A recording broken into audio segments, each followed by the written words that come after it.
जब आप कोई कर्म करते हैं तो आपने अक्सर सुना होगा चित्रगुप्त जी हैं जो बैठे बैठे आपका सारा लेखा जोखा रखते हैं। जब आप मृत्यु के बाद जाते हैं, यमराज आपको लेके जाते हैं, तो चित्रगुप्त जी आपका पूरा बहीखाता खोलते हैं, आपको बताते हैं कि आपने क्या क्या पाप किए, पुण्य किए, और उसके आधार पर फिर आपको स्वर्ग मिलता है या नर्क मिलता है। तो आपके मन में क्या बात आती होगी? हाँ, कोई चित्रगुप्त जी होंगे, बहुत बड़ी सारी बहीखाते को लेकर के बैठे होंगे, लिखते होंगे। तो जरा कल्पना कीजिए, विचार कीजिए, क्या यह संभव है कि एक कोई व्यक्ति हो जिसके पास इतनी बड़ी बहीखाता हो, 800 करोड़ लोग, और प्रत्येक क्षण कोई ना कोई कर्म कर रहे हैं? तो आप सोचिए, क्या 800 करोड़ लोगों के कर्मों का हिसाब किताब कोई एक जना रख सकता है? क्या यह संभव है?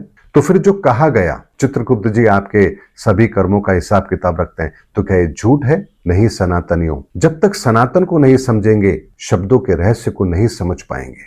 तो इनका नाम चित्रगुप्त ही क्यों रखा गया? चित्र का मतलब क्या होता है?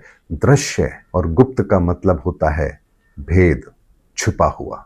यानी जब आप कोई कर्म करते हैं, जब कर्म करते हैं तो किसी न किसी ऊर्जा के साथ आपका संबंध जरूर होता है, क्योंकि परमात्मा ने इस संसार को बनाया तो प्रत्येक कण की रचना के अंदर उनका वो तत्व, प्रकाश तत्व, ईश्वरीय तत्व तो मौजूद है।